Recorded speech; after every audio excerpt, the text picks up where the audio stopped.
name is Penelope Chatterton. Welcome to Awaken the Dream. My friends, I have a guest coming back. His name is Reverend John Sullivan. He is a spiritualist, and he's coming to explain the investigation that spiritualists can do and how phenomena works, of which I am not in that ballpark, so that's why I'm excited to have John help me and help you understand how spirit works. Welcome back. Thank you, Penelope. Oh, you probably have lots of ways to go about this, or no?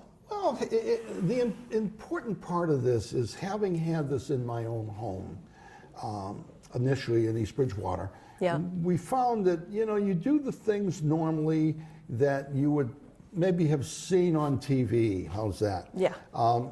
When my daughter woke up this one particular night and screamed, and I ran into her bedroom, she said, Dad, look, she's going through the doorway. Well, it's not the doorway I came in, but one that was on the other side of the room going into the hall. Yeah. And without thinking for a moment, wait a second, the door's closed. There's a dressing vanity in front of the door. I ran into the hall, flipped the light switch, went for the carpeted stairs, and watched footsteps and the rug all the way up the stairs. At that point, I knew there was something here that I didn't know. Yeah. And now I had to be sure what it could be. Yeah, you have an investigative mind as well. And by the way, our friends, for our first show, if you missed it, John goes into quite a detail about the home he bought and that it was, you had a guest. Oh, I had a guest. So if you needed to review that, you'll be on YouTube and you can just go back and see both. But anyway, carry on. So anyhow, one thing led to another, and the first thing I did, the upstairs we didn't use, and I took and powdered the floors with a little talcum powder, figuring if there was a big animal, there was anything. You're looking for footprints. I'm looking for something, anything at this point. Second thing, I took some threads and I put it across the door and taped them on both sides, so that if you walked there and they were your level above where you would step, you would knock the things off. Oh. After weeks, nothing had been moved. So at this point in time, we knew that it had to be some kind of extra sensory happening here. Yeah. So this is what really sparked the investigative process. That got you going. They got me going. And one of the things that I find with investigations, you want to go there without a closed mind. Yeah. You don't want to make sure that you think, oh, there is definitely ghost here, okay? Yeah, okay, that makes sense. You see too many movies, you see demonic ghosts in Hollywood, and in all the investigation, I have never found any type of demonic being. You attract to yourself what you are. Like attracts like. Yeah. And consequently, the ones you call demonic or etc., they're just people, just like you and I without a body, who haven't realized yet they need to find the way to the light, okay? There's no heaven or hell, there's an afterlife, and we all go there. And consequently, some people stay in that darkness area for whatever reason, and they need to find the light. Yeah. So consequently, one of the areas that I finally had gone to was paranormal investigations. Okay. And in doing a paranormal investigation, again, don't have preconceived ideas. You say that a lot, and I appreciate that, because then you're bringing something to it where you want to be open to hearing. You need to be entirely open. Okay. Dr. Ian Stevenson was one who investigated past lives and things like this, and he would give you all the facts, but not draw the conclusion. Okay. Because the conclusion means if you're looking for this and you've got this, did I program this?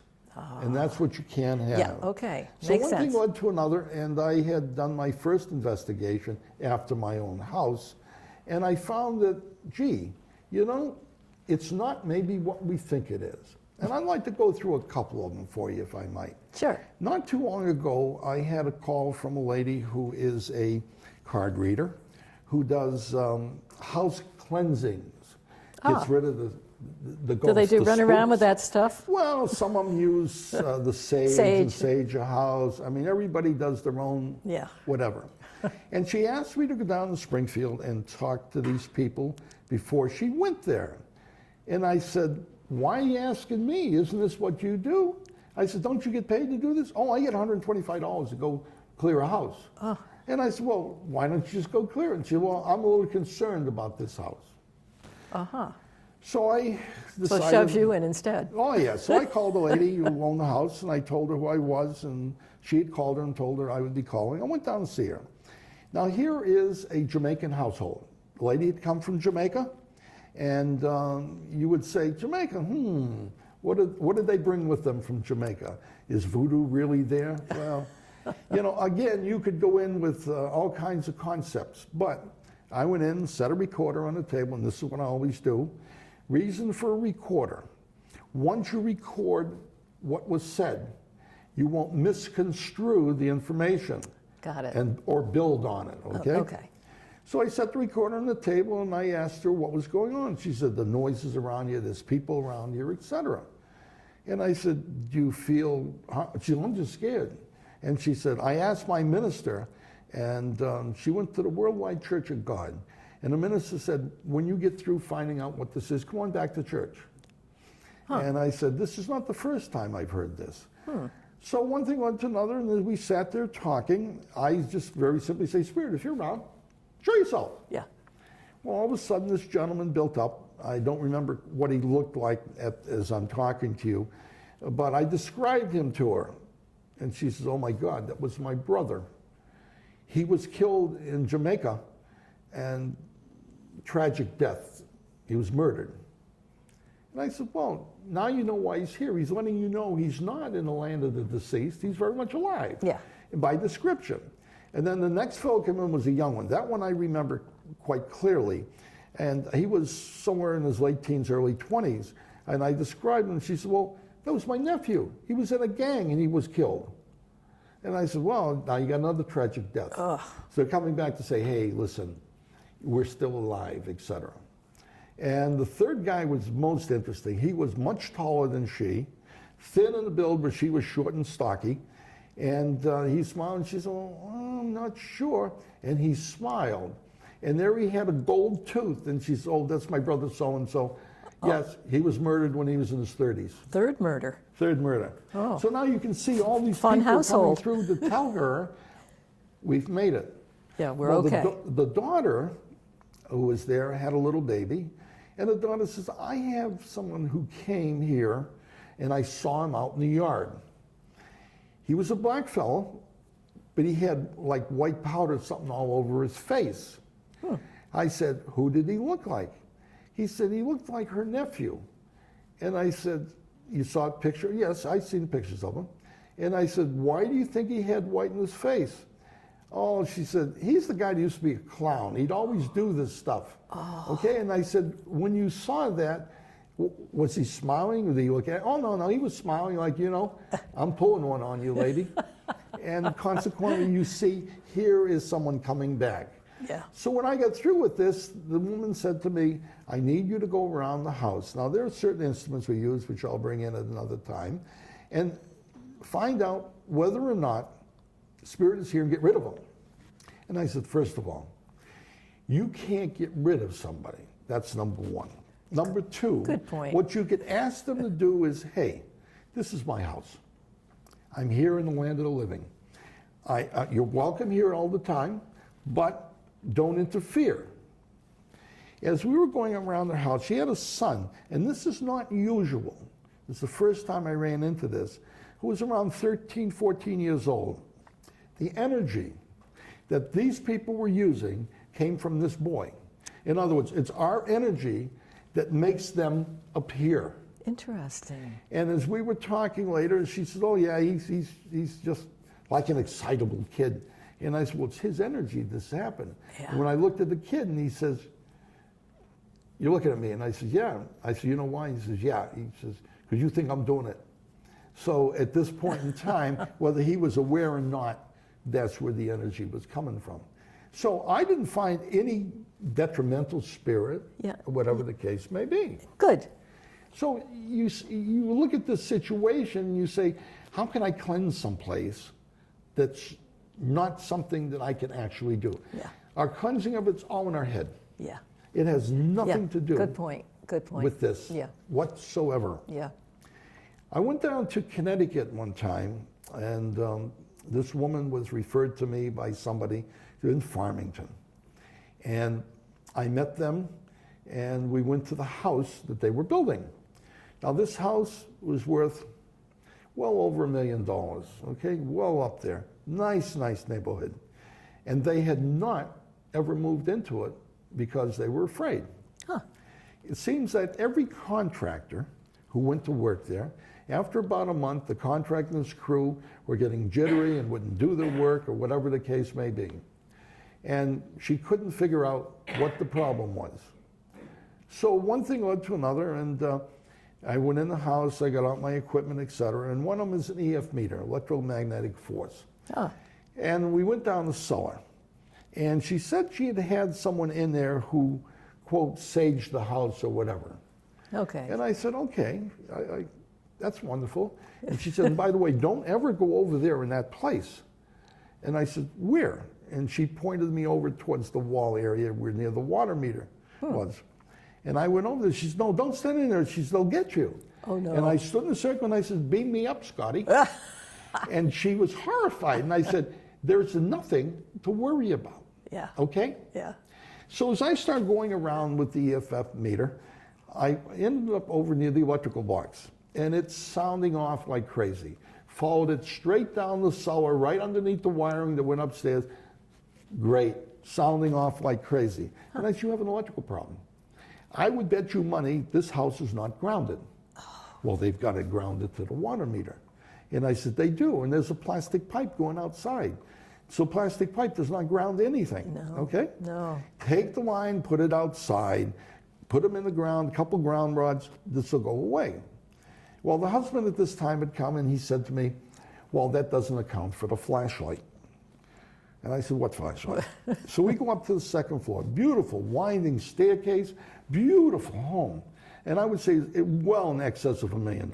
Yeah, I bet it was gorgeous. So we go upstairs to the second floor and he says, I put a flashlight down here on the floor. And I said, okay. And he said, I walked around and the flashlight kept coming on and off.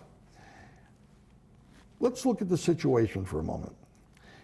How do you turn on that flashlight? Was it a switch? No, you turn the end of the flashlight. Yeah.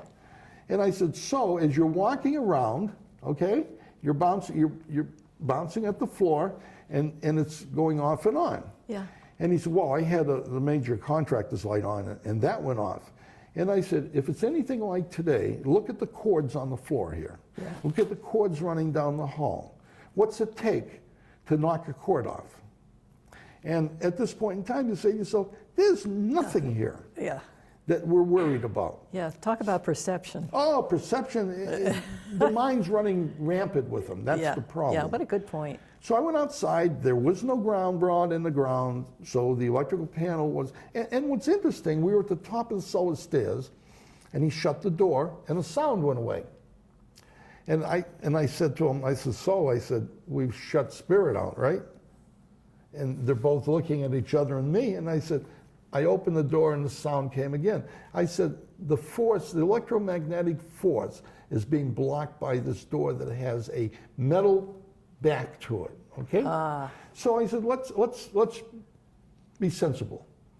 Move in, enjoy your house. Yeah. And I said, by the way, ma'am, I said, you have a problem in this section of your body, do you not? She says, I do. And I said, your mother lady is here. And she said, you need to be a little more careful and not to be so excitable about things. And she said, that sounds like my mother. Good advice. So, I mean, at this point in time, you figure this is just a waste of time. Yeah, yeah. About 2 weeks later, and I never usually call people back. I called them and I said, so how'd you make out with the grounding rod? She said, well, we haven't put it in yet, but we bought all the equipment you have and we get the same results. Hello? Oh, jeez. You haven't done what I told you. Put the ground rod in, then check it out. You'll find out it's gone away. Yeah. Apparently, the electromagnetic force that was being generated by, I'm not sure whether there was some poor wiring, or wiring not set up properly, was causing the grief, and people working around, it's like getting x-rays all the time. Oh. And that was what the problem. Interesting. Yeah. So you can see that people make too much of too little for too long. That's interesting and inspiring. Yes. Well, it's inspiring in the sense that you need to use your common sense. Yeah. And common sense today is not extremely common. And to buy all the same equipment and to get the same results without changing anything, Yeah. that's foolishness. Yeah. At its best. Yeah. Now, there are times you go to other places and you'll find things that you never expected to find. But they're all human things, okay? Nothing to do with spirit, okay? Yeah. Patty and I used to do some investigation. Now, I like Patty because she worked for Monsanto. She's a chemist. So we have this scientific background. So it's all scientific or nothing. Yeah. And the first one we did was down in Westfield. And we'd gone into this house who supposedly had paranormal activity. And the young man that was in the house would get so uptight that he would act out. Oh. And yet, other times he was fine. He was fine at school. He was fine out of the house. So you have to think, where does he stay most of the time? In his bedroom, okay? So Patty went in and set a microphone on the bed that would be tripped if somebody spoke. Uh-huh. And we also set in there an alarm, so if there was any kind of poltergeist in movement, it would sound an alarm. We're talking at the dining room table, all of a sudden the alarm sounds. And wonderful, she runs in. We took some pictures and we didn't see anything. Think about this. The one thing we found that coming out of the floor on one side over a window and up through the ceiling was this bright white light and gust of light. On the other wall was this long red line and it dropped down to the floor. And on the microphone, you talk about paranormal activity. There was a male voice and it said, "I hope you like this. This is for you." And I said, wow. I said, now that's EVP. So you got some EVP here without a question of a doubt.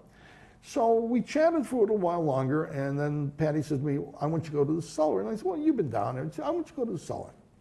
So I went down the cellar, and I'm standing there listening, and I could hear machinery running. And I said to the gentleman on the house, I said, "Were there ever like a machine shop or something here? It seems like old lathes and belts."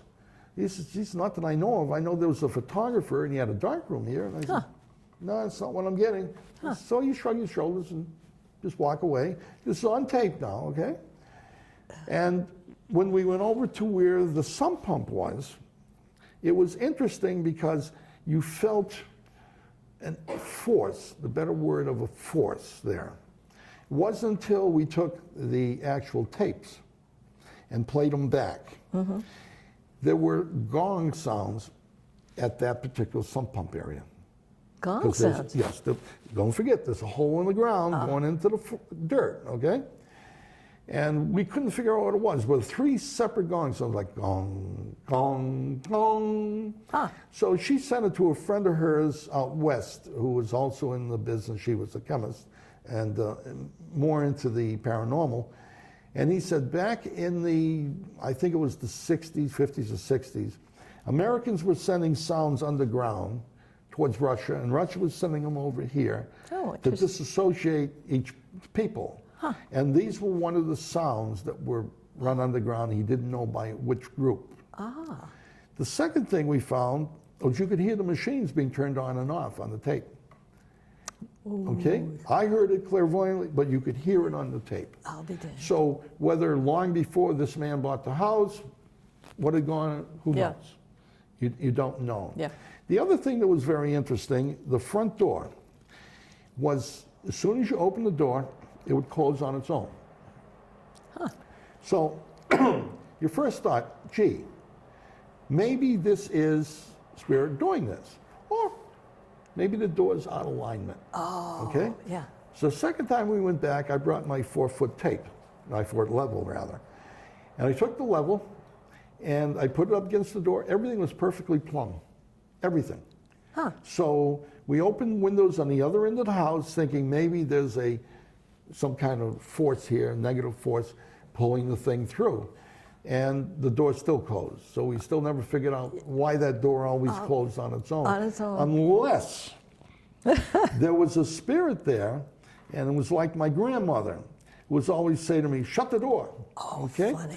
And if you have somebody hanging around who's very, how should we say it, has got these little quirks, okay, they would make sure the door was shut. Oh.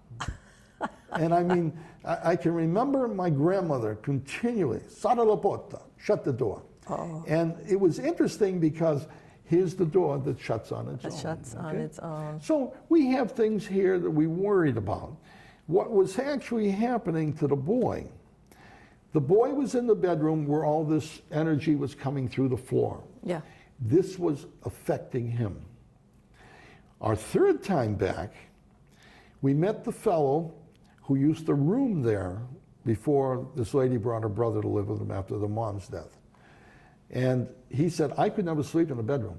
Huh. He said, I always came out and slept on the couch. Did he know why? He said, I always felt uncomfortable. I always felt like something's pounding on my head.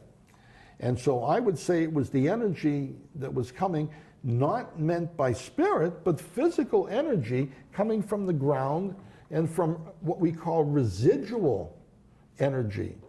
That was very, very important at this point, that was disturbing people. Got it. How do you get rid of that? It's not spirit induced. I have no clue. Okay. And you need to, at that point, say, gee, I just don't know, Yeah. you know? Yeah. So as we touch this vibration, we want to say, hey, you know, what am I looking for here? One thing led to another, and there are many others that I've done, but one that will give you a little bit of anxiety. I went down to see a local person who was moving into a house. She was a psychologist. She was marrying this guy. They were moving in the day we went there. We went through the house. Everything was just wonderful. I remember saying to her, say, I have a lady that comes to you. And I described the woman. I said, she's standing in front of looks like a Conestoga wagon, a gypsy wagon. And I said, she tells me she's, I can't remember, Romanian. Ah. Oh, that was my grandmother. She was a gypsy. Ah. And I said, oh. And then a little guy built up, a little short, stocky guy, big mustache. And he said, you tell her I'm Serbian. And I said, you know this guy that's Serbian? Oh, that was her husband. And I said, wow, Romanian and Serbian, this is kind of out there, you know? Yeah. And so one thing led to another, and I was upstairs talking to her husband. Her husband had trouble at the condo they owned. Once a month, he would wake up and he couldn't breathe. And they take him to the hospital and everything was fine. So as I'm standing there talking to him, etc., all of a sudden I see people walk by me. And there's every nationality, every type of everything you could see. And I said, you can't have this many relatives. In this, you know, you got to have a few here and there, but not this many. There had to be 50 people that marched by here. Oh, gosh. And finally I said to him, do you understand who these people are? He said, I do. And I said, not relatives. No, not relatives. And he said, I was a government assassin. Oh. And he said, I have over 50 kills to my name. Oh. So now you look at the breathing. His spirit is trying to indicate to her, listen, this is not your kind of guy. He's got unfinished business, okay? Yeah. The second thing you see here is he understood every bit of this, which is just absolutely blowing your mind. Did he own it? He owned it, oh yes. Yeah. He owned every bit of it, and he had no problem with it. He said, I understand. Oh. And why are the people coming through? This is unfinished business.